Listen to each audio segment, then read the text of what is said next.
Hello, welcome back to Fun with Pizza, and today I'm going to do something I think it should be fun, and I think it should taste good. My wife had actually found this recipe on a website called The Lazy Dish, I believe. I'll put a link down to that article below with the ingredients and the recipe and everything. But yeah, The Lazy Dish, it is a biscuit pizza casserole. They might use a little bit different wording, but it's a biscuit pizza casserole. Now, a couple weeks ago I tried a Chicago-style deep dish pizza, which many people call a casserole. Mainly New Yorkers, but it's still pizza. And this is going to be an actual casserole.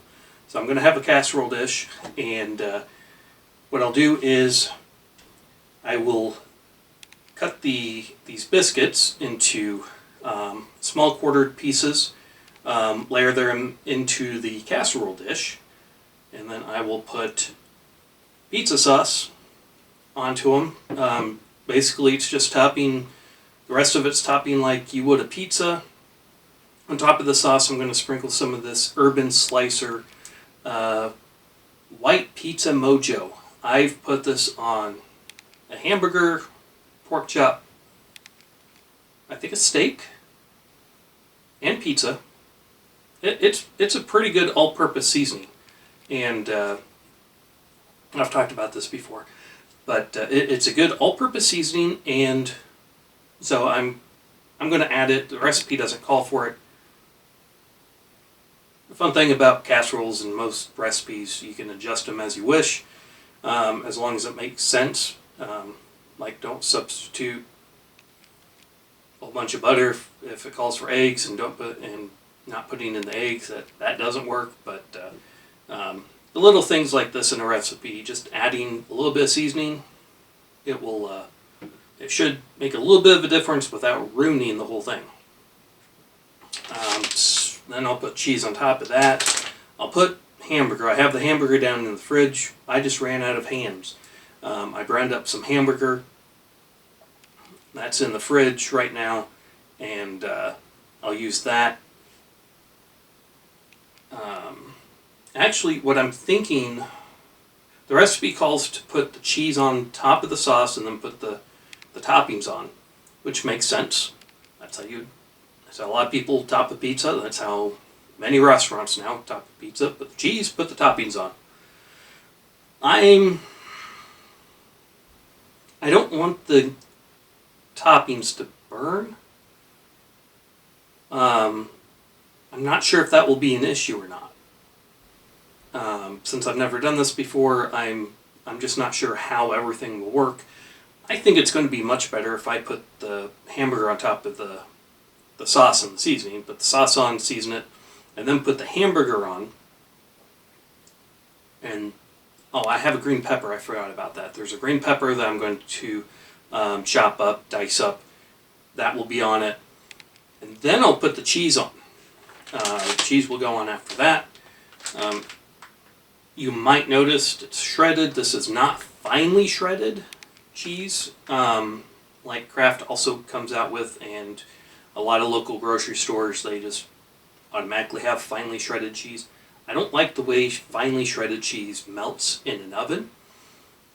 It seems like if you're cooking with finely shredded cheese or extra shredded, whatever they call it, whatever terminology they use, it seems like you have to use a little bit more, and it just melts differently. It's going to melt differently than your own shredded cheese anyway, if you were to hand shred it, like grate it, but I don't use finely shredded cheese. So just the normal stuff, and then on top of the cheese I will put the pepperoni. I don't think that there will be any problem with the pepperoni staying on top for that long in the oven. This pizza casserole will cook for about 25 minutes at 375 degrees, and I will check on it. Usually, for most things, I use the top oven, especially for its convection setting. For this recipe, I'm going to use the bottom oven. The two ovens that we have in the wall, the bottom oven, it's a little bit bigger. There's a little bit extra space in there, and I'm not sure if that allows more equal heat dispersion when cooking foods, because with garlic bread, like frozen garlic bread or frozen breadsticks that you just pull out frozen and stick in an oven, the bottom oven seems to cook those a little bit better than the top oven. So I will try this, given I have the biscuits here, I will try this casserole in the bottom oven, and we'll see how it comes out. I'm not going to make two just for the sole purpose of comparing the ovens, but maybe next time I'll try the top oven, because I have a feeling I'm going to like this, and I will probably make this again. And so with that, we'll hear from Professor Pizza in a moment, and the next time you see me, I will be taking a bite of the casserole. Professor Pizza, take it away. Any connect the dots can form the shape of a pizza if you try hard enough. This has been today's made-up fact about pizza.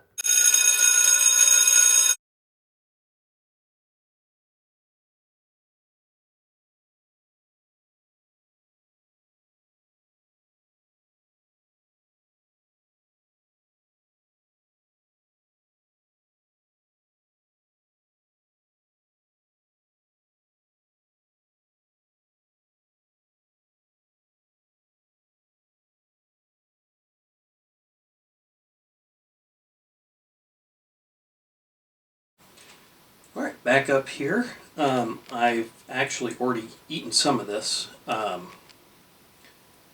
It took longer than the 20 to 25 minutes to cook it. I said earlier that it was supposed to cook at 375. The recipe actually called it for 350.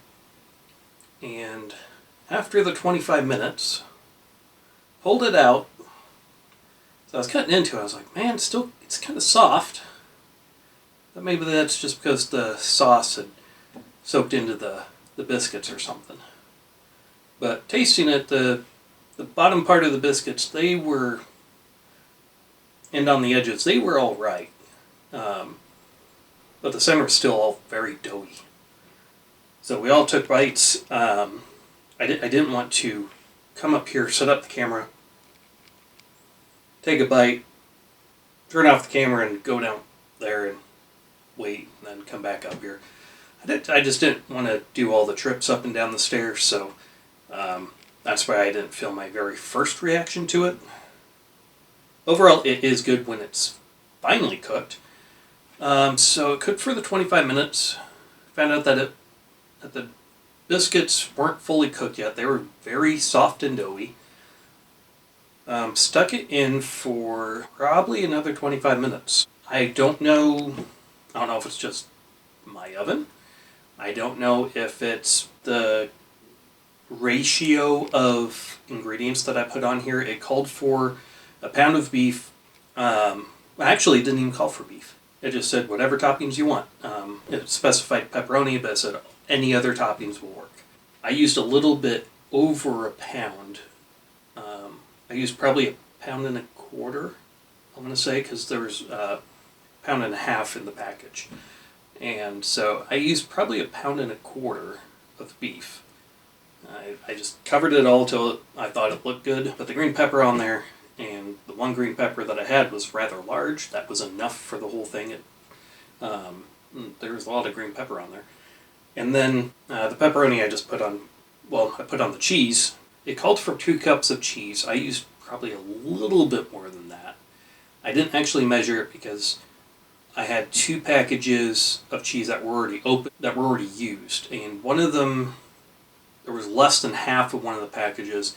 The other package was probably half. So I used both of those. And then I didn't measure out the rest of what I had put on.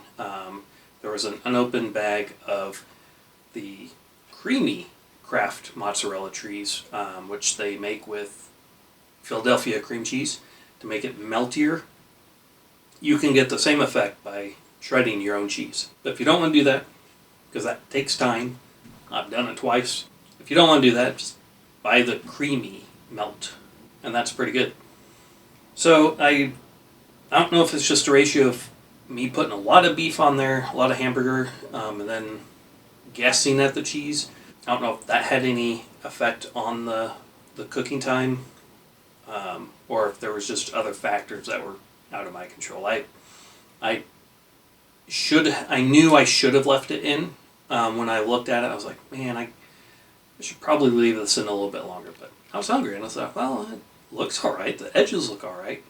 Because since I was using a glass pan, a glass dish, I could see the edges of the biscuits, and they looked all right.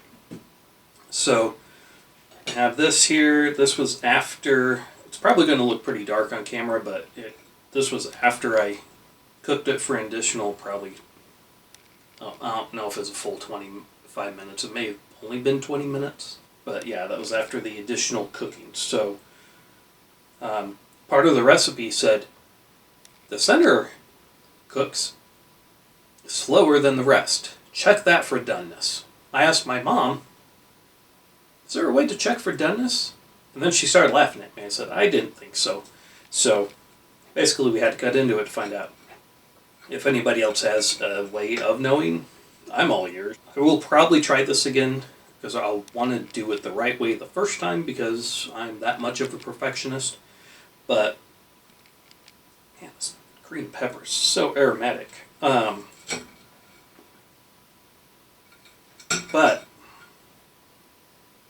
if you heard a little bit of snapping there, the bottom got a little bit more done than what I like. It's just very crispy. I just don't prefer dough or biscuits or anything being that done. But I will try this again sometime. I'll just cook it for longer straight away, and then check to see how brown the cheese is at that point. Kind of poke it a little bit before pulling out, and kind of seeing if it seems done at that point. I'll eat the rest of this. It is pretty filling. I've had one of these pieces. It is pretty filling once you eat it, and I'll finish this and then look toward the future. So I want to thank everybody for having fun with pizza, and in the name of the Maz, the sauce, and the Holy Crust, Amen.